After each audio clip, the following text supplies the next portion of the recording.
అత్యున్నత సింహాసనముపై ఆసీనుడా, దేవదూతలు ఆరాధించు పరిశుద్ధుడా. యేసయ్యా నా నిలువెల్ల నిండియున్నావు, నా మనసారని సన్నిధిలో సాగిలపడి నమస్కారము చేసెదా, సాగిలపడి నమస్కారము చేసెదా. నా మనసారని సన్నిధిలో సాగిలపడి నమస్కారము చేసెదా, సాగిలపడి నమస్కారము చేసెదా.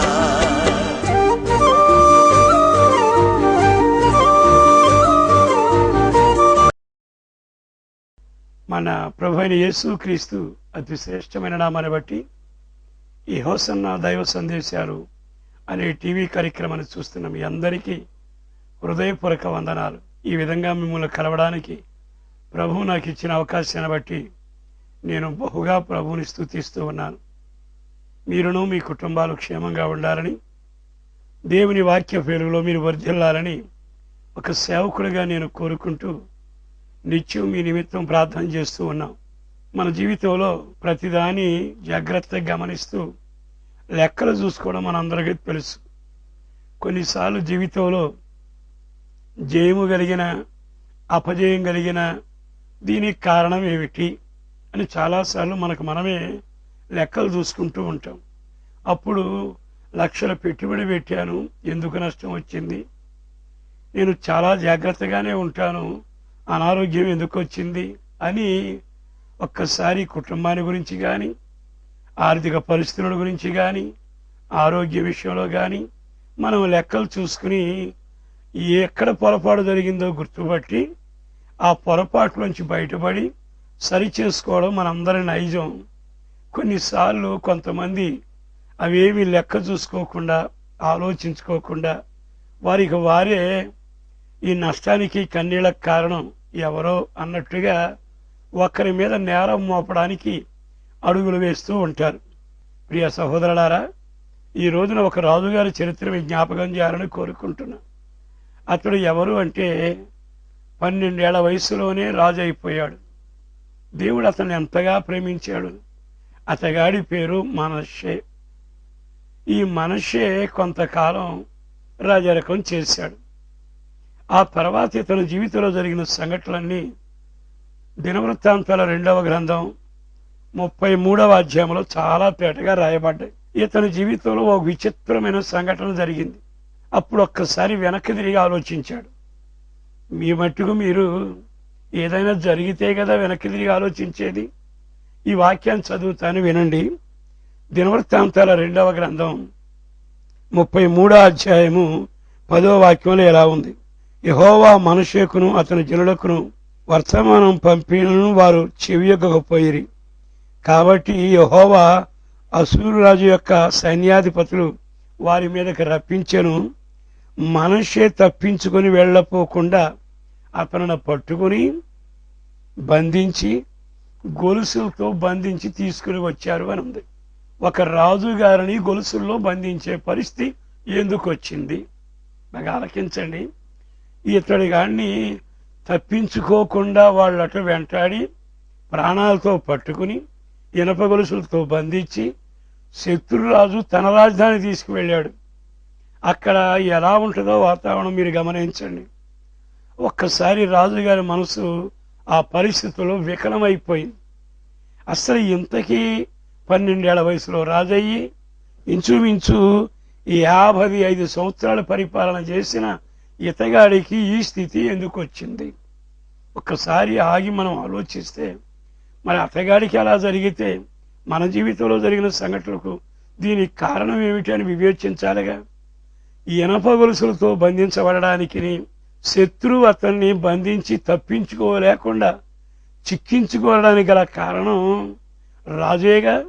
సేనాపతులు ఉంటారు, మంత్రులు ఉంటారు, కావలసిన బలగం ఉంటుంది, రథాలు ఉంటాయి, ఇంచుమించు అన్నీ ఉంటాయి.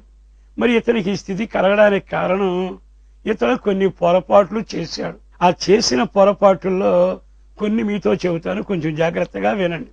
మొదటి పొరపాటు ఏమిటంటే, యెహోవా వెళ్ళగొట్టిన అన్యజనులు చేసిన హేయమైన క్రియలు ఇతడు మొదలుపెట్టాడు అని రాస్తుంది. అంటే దేవుడైన యెహోవా అన్యజనులు వెళ్ళగొట్టాడు.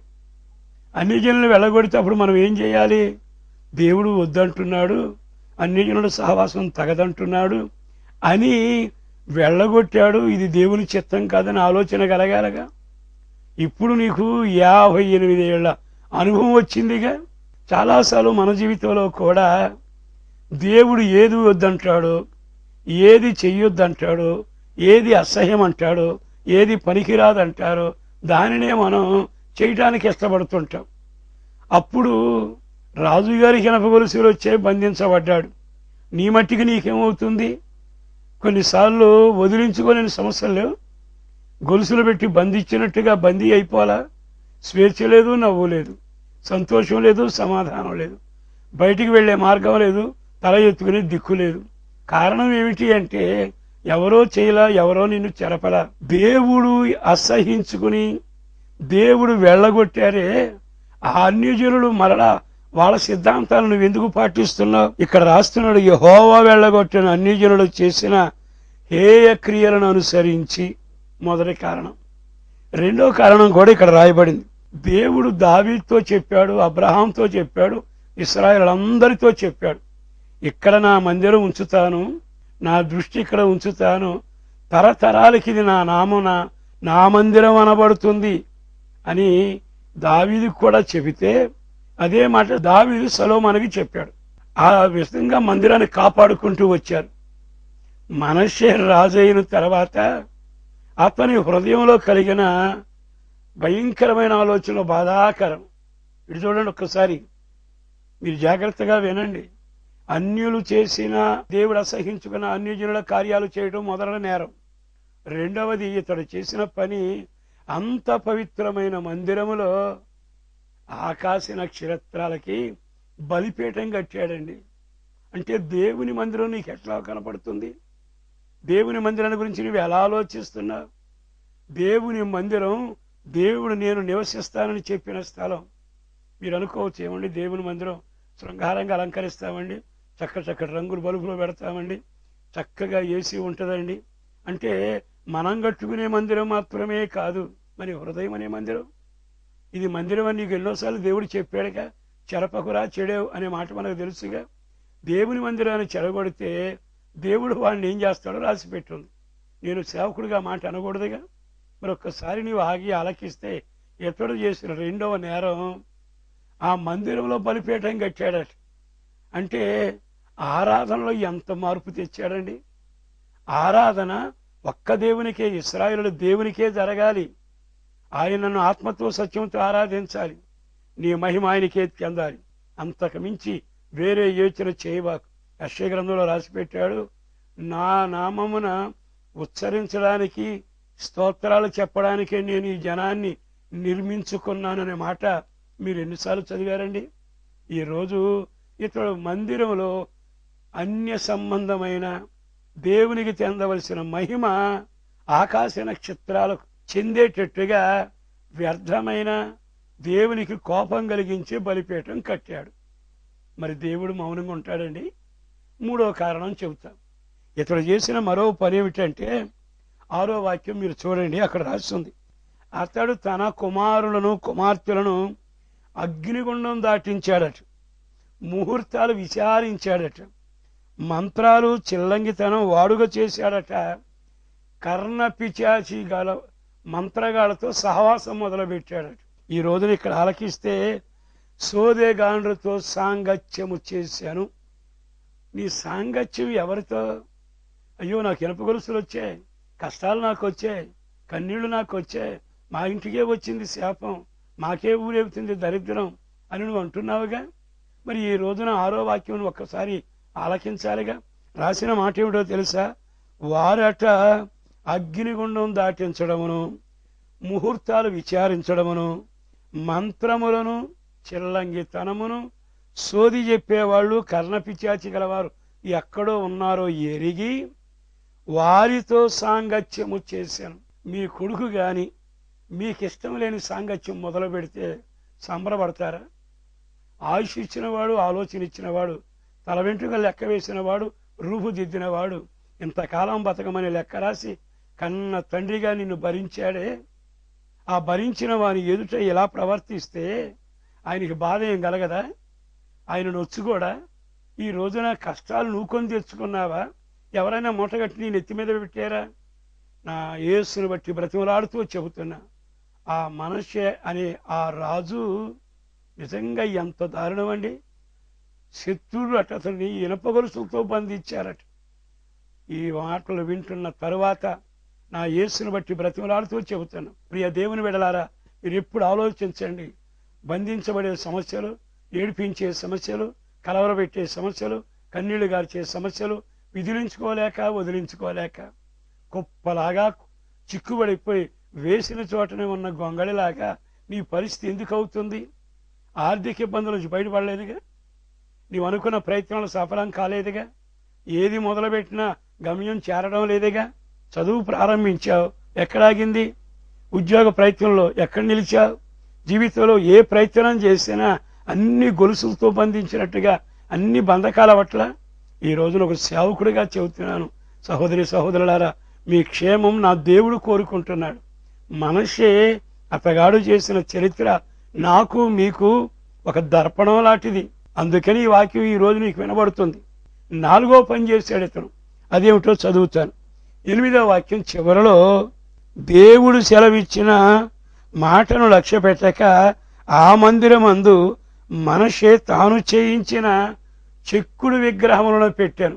దేవుని మాట లక్ష్యం ఉంచక అంటే నువ్వు ఎవరి మాట లక్ష్యం ఉంచావు? అంటే నిన్ను ప్రేమించేవాళ్ళ మాట లక్ష్యం ఉంచుతావా? నీకు లాభం కలుగుతుంది అన్నదాన్ని లక్ష్యం ఉంచుతావా? ఈ రోజున నువ్వు ఎవరిని లక్ష్య పెడుతున్నావు? దేనిని లక్ష్య పెడుతున్నావు? ఏ పరిస్థితుల మీద నీ మనసు ఉంచుతున్నావు? ఇతడు చేసిన 4వ నేరం చాలా ఉన్నాయి, కానీ నేను చెప్పాలనుకున్న మాట ఏమిటంటే, యెహోవా సెలవిచ్చిన మాట లక్ష్య పెట్టక, దేవుణ్ణే లక్ష్య పెట్టకపోతే, దేవుని సన్నిధిలే లక్ష్య పెట్టకపోతే, దేవుని కృపనే లక్ష్య పెట్టకపోతే నీకు మనుగడెక్కడ? ఒక్కసారి ఆగి ఆలకించు. నీ జీవితంలో దేవుడు అన్నీ అమర్చి అతగాని చిన్న వయసులో రాజును చేశాడు. ఈ రోజున నిన్ను ఈ కృపలో, ఈ కుటుంబంలో, ఈ సంఘంలో, ఈ సహవాసంలో, ఈ నీతిలో, ఈ భక్తిలో అన్నిటినీ సమకూర్చాడుగా. మరి అందులో నువ్వు ఎంత నిలబడి ఉన్నావు? ఇప్పుడు లక్ష్యం ఉంచగా 4 కారణాలు చెప్పాను కదా. యెహోవా అన్యులను వెళ్ళగొట్టాడట. వెళ్ళగొట్టిన వారి ఆచారాలను వీళ్ళు అనుసరించి దేవుని కోపం పుట్టించారు. రెండవది, సదాకాలం ఇది నా మందిరంగా ఉంటది అంటే దానిలో వ్యర్థమైన దేవుని కోపం పుట్టించే ఆరాధనకు ఒక ఆకాశ నక్షత్రాల బలిపీఠం కట్టాడు. మూడవదిగా ముహూర్తాల దగ్గరికి వెళ్ళి అగ్నిగుండాలు దాటి చేయాల్సిన సాంగత్యం దేవునితో, దేవుని బిడ్డలతో. కానీ అతగాడు చేసిందేమో నిశ్చయముగా సోదిగాళ్లతో, వ్యర్థమైన వాళ్ళతో నువ్వు సావాసం చేయట్లా. ఎక్కువసేపు మాట్లాడితే వీడు సోది చెబుతున్నాడు అంటాం. అంటే సోదిగాళ్ళు అంటే అర్థం కేవలం మంత్రాలు తంత్రాలు చేసేవాళ్లే కాదు. నీ జీవితంతో ఆటలాడుకుని నీ సమయాన్ని దొంగిలించి ఇచ్చకపు మాటలు చెప్పి ముసలమ్మ ముచ్చట్లో నిన్ను ముంచి నీ ఆత్మీయ జీవితాన్ని నాశనం చేసే ఏ వ్యక్తి అయినా, ఏ సన్నివేశమైనా అది నీ సాంగత్యాన్ని, నీ ఆత్మను ఆర్పుతుందనే విషయాన్ని గమనించాలి. 4వదిగా, యెహోవాను లక్ష్య పెట్టక దేవుడిని లక్ష్య పెట్టాడు. అబ్రహాం ఆకాశ నక్షత్రాలాగా దీవించబడ్డాడు. దావీదు దేవుని లక్ష్య పెట్టాడు. దినములన్నీ అతని కుమారుని వంటి కుమారుడు పరిపాలనలో ఎవరూ ఎక్కడా లేకపోయారు. మరి ఈ రోజు ఈ మాటలు విన్నాకైనా నీ జీవితంలో దేవుణ్ణి లక్ష్య పెడుతున్నావా? ఈ వాక్యం దైవజనులు ఎన్నిసార్లు బోధించారు? ఇదే వాక్యాన్ని నువ్వు పట్టుకుని చదవలా? ఇదే వాక్యాన్ని చాలా మృదువుగాను ఆప్యాయతగా ఆలింగనం చేసుకున్నవాడవేగా. మరి ఇప్పుడు నీ పరిస్థితి ఏమైంది? వాక్యం మీద నీకు లెక్కలేదు, అంటే లక్ష్యం లేదు. నువ్వు దేవుని మాటను లక్ష్య పెట్టకపోతే ఆ దేవుణ్ణి నిన్నెందుకు కనికరించాలి? ఇంకో మాట చెబుతాను, దేవుణ్ణి నువ్వు లక్ష్య పెట్టకపోతే తన గాలి నీకెందుకు ఇవ్వాలి? నిన్ను బ్రతికి బట్టగట్టేడుగా ఎందుకు నిన్ను కనికరించాలి? ఆయన నిలువెల్ల ప్రేమ స్వరూపి గనక ఇంకా నువ్వు బతికున్నావు, నేను బతికున్నా, ఇంకా నువ్వు దేవుని కృపలో మనం కొనసాగుతూ ఉన్నాం. మరి ఇలాంటి పరిస్థితుల్లో ఇనప గొలుసులు రావా? ఇరుకులు ఇక్కట్లు రావా? సమస్యలు రావా? కన్నీళ్లు రావా? కుటుంబం మీద చీకటి కమ్మదా? ఇంట్లోకి భయం గాలి వీచినట్టు వీచదా? నువ్వు వేసే అడుగు జారి పడవా? నువ్వు చేసే ప్రయత్నం విఫలం కావా? సఫలం ఎట్లవుతావు? చరిత్ర తిరగబడినట్లుగా ఈ సందేశం నీకు వినబడుతుంది. ఈ రోజైనా ఆ మనిషి చరిత్ర చదువుతుండగా అతనికి జరిగిన సంఘటనలు నీకు జరిగాయా? అతను ఏం చేశాడో విను. ఒక్కసారి దినవృత్తాంతాల 2వ గ్రంథంలోని 33వ అధ్యాయంలోని ఒక వాక్యాన్ని నేను చదువుతాను. అతడు శ్రమలో ఉన్నప్పుడు తన దేవుడైన యెహోవాను బతిమాలుకొని తన పితరుల దేవుని సన్నిధిలో తన్ను తాను తగ్గించుకొని ఆయనకు మొరలిడగా. ఇప్పుడు తాను చేసిన పని ఏమిటంటే, అప్పుడు చేసిన ఘోరమైన కార్యాలు. వచ్చిన సమస్యకు రాజు చేతిలో బందీ అయిపోయాడు. పరాయి రాజు గారి దగ్గర చేతులు కట్టుకుని ఇనప గొలుసులో నిలబడ్డాడు. నువ్వెవరవి? ఒకరికి తల వంచాల్సిన వాడవి కాదు, ఒకరి ఎదురు ధైర్యంగా నిలబడవలసిన వాడు. కానీ నీ పరిస్థితిగా తలదించుకునేట్టుగా చేసింది. ఈ రోజైనా ఈ మాటలు వింటున్న తర్వాత అయినా అత్తగాడు చేసినట్టుగా నీవు చేయగలిగితే అద్భుతం ఈ రోజే నీ జీవితంలో జరగబోతుంది. నా దేవుడు నీకు అద్భుతం చేయునుగాక. తప్పకుండా చేస్తాడు.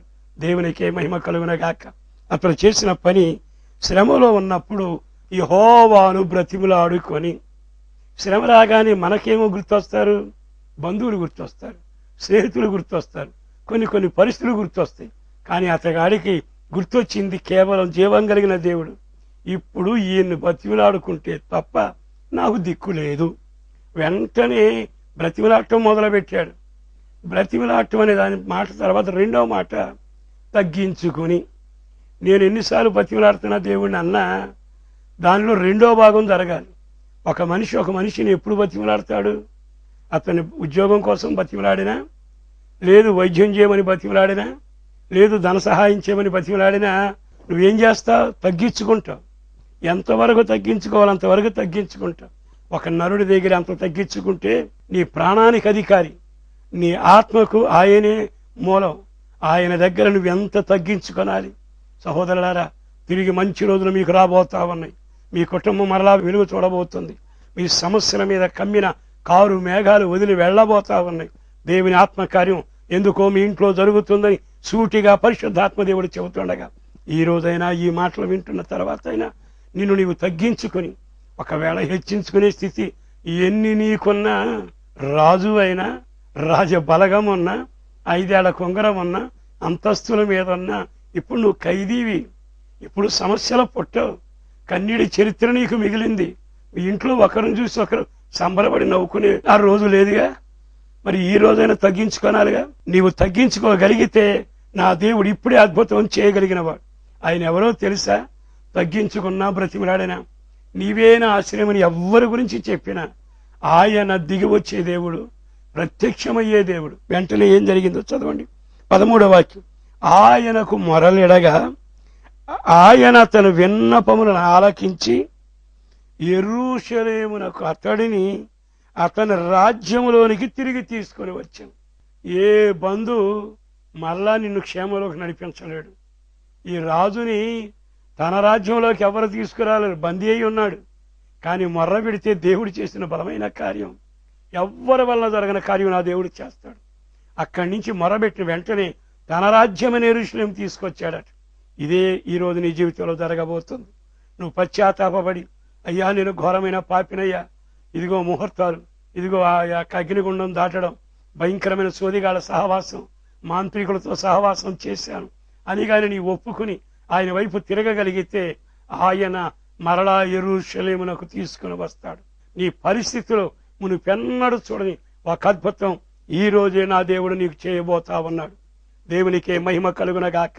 బలమైన కార్యాలు జరుగుతున్న అద్భుతమైన గడియ ఈ గడియ. అందులో ఉన్న మాట ఏమిటి తెలుసా? అతన్ని యెరూషలేమునకు తీసుకుని వచ్చాడు. అక్కడేమో ఇనప గొలుసులతో బంధించబడ్డాడు. ప్రార్థన ఒక్కటే దేవుని బతిమలాడుకుంటే తీసుకుని వచ్చాడు.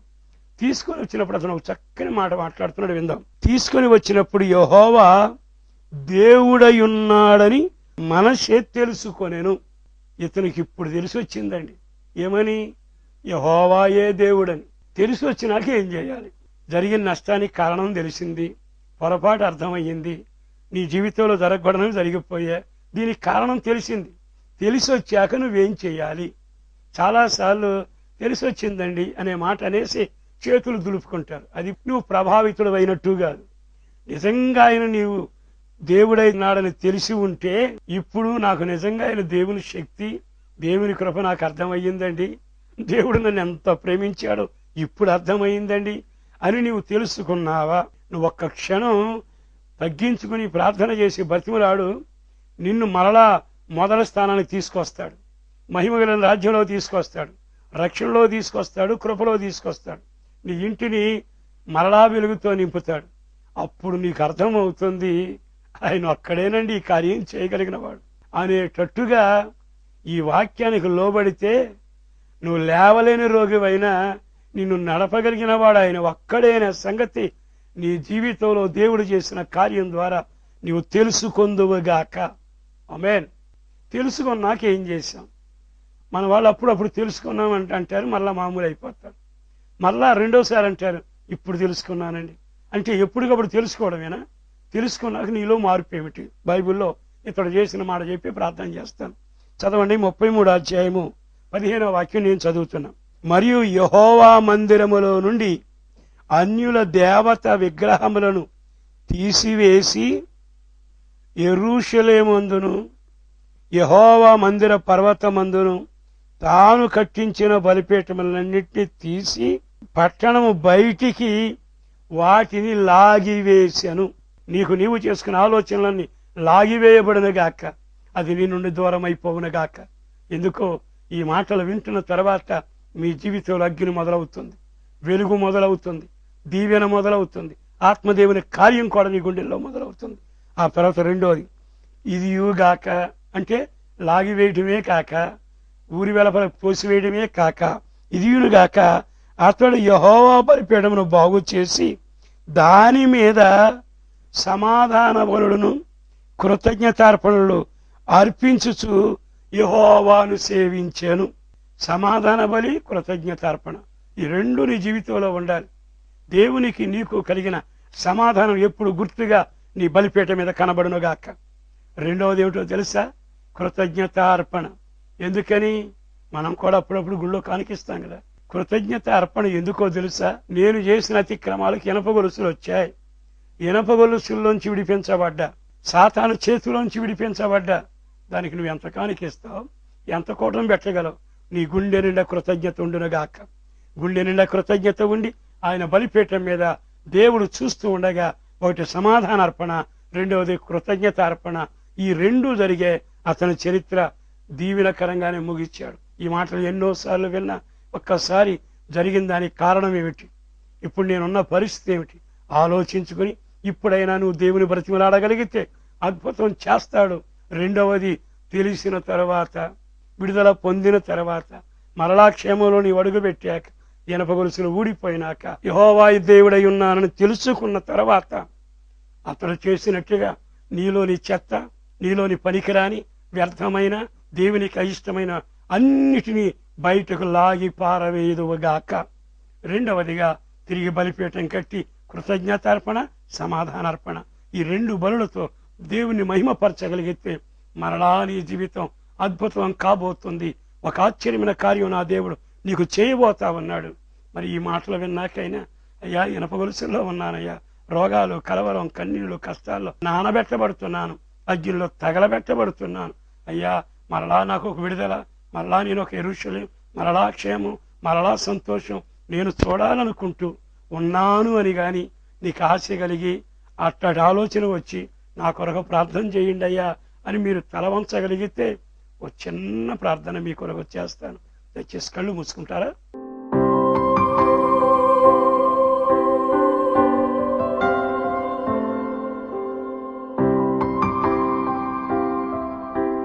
ప్రేమ స్వరూపైన ప్రభు వందనాలయ, అపారమైన నీ ప్రేమ కొరకు ధన్యవాదాలు. నిజమే, మాకొచ్చే సమస్యల్లో కారణాలు తెలుసుకోకుండా, పరిష్కార దిశకు వెళ్లకుండా, వ్యర్థమైన ఆలోచనలతో జీవితాన్ని పాడు చేసుకుని ఓ దౌర్భాగ్య అనుభవాల్లో నడిచి వెళ్లే రోజుల్లో మేము ఉన్నాం. అలాంటి అనుభూతి ప్రతివానికి ఎదురవుతుంది.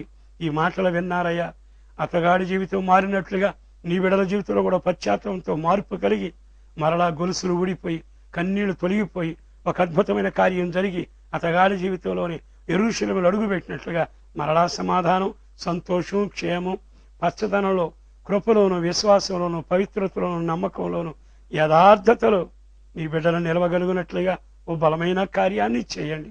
రోగులను ముట్టండి, బలహీనలను తాకండి, ప్రతి విధమైన విపత్తులో ఉన్న వారిని విడుదల చేయండి, చీకట్లో ఉన్న వారిని వెలిగించండి, సమస్యలో ఉన్న వారికి విడుదల కలుగచేసి మీరు మాత్రమే అద్భుతం జరిగించి మీరు మహిమ పొందాలని టీవీ ప్రేక్షకులందరినీ ఆశీర్వదించండి. వారి జీవితంలో ఒక అద్భుతం జరిగించి మీరు మహిమ పొందాలని అటు ఘనకార్యాన్ని మీరు చేయబోతున్నందుకు స్తుతిస్తూ కృపాక్షేమాలు వీరి వెంట నడిచేటట్టుగా రాకడ కొరకు, రాజ్యం కొరకు వీరిని సిద్ధపరచండి. యేసు పరిశుద్ధ నామాన ప్రార్థించి స్తుతించి విన్నవించి వేడుచూ ఉన్నాము తండ్రి, ఆమేన్. తండ్రి అయిన దేవుని యొక్క ప్రేమ, కుమారుని యేసు క్రీస్తు కనికరం, పరిశుద్ధాత్మదేవుని అన్యోన్య సహవాసం ఇప్పుడును ఎల్లప్పుడును మీకును ఈ వాక్యానికి అప్పగించుకున్న వారందరికీ సకల పరిశుద్ధులకును కృప సమృద్ధిగా తోడయుండునుగాక, ఆమేన్. ఈ వాక్యాన్ని విన్న మీ అందరికీ హృదయపూర్వక వందనాలు. దేవుడు ఒక్కడే మీ జీవితంలో సమస్యలని, గొలుసులను విడిపించగలిగిన వాడు. ఆయన వాక్యానికి అప్పగించుకోనండి, వాక్యాన్ని చదవండి, మీ దగ్గరలో ఉన్న మందిరానికి వెళ్ళండి, దేవుని చేతిలో మీరు ఉండండి. దేవుని చేతిలో ఉన్న కుటుంబాలన్నీ దీవెనకరంగా ఉంటాయి. ఆ కృప మీకు కలగాలని ఒక సేవకుడిగా మీ కొరకు ప్రార్థన చేస్తూ ఉంటాను. తప్పకుండా ఆ కృప మీకు కలుగునగాక. హృదయపూర్వక వందనాలు.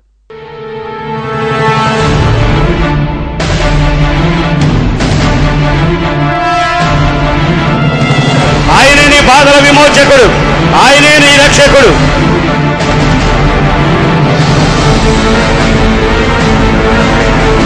అద్భుతం జరగబోతున్న రాత్రి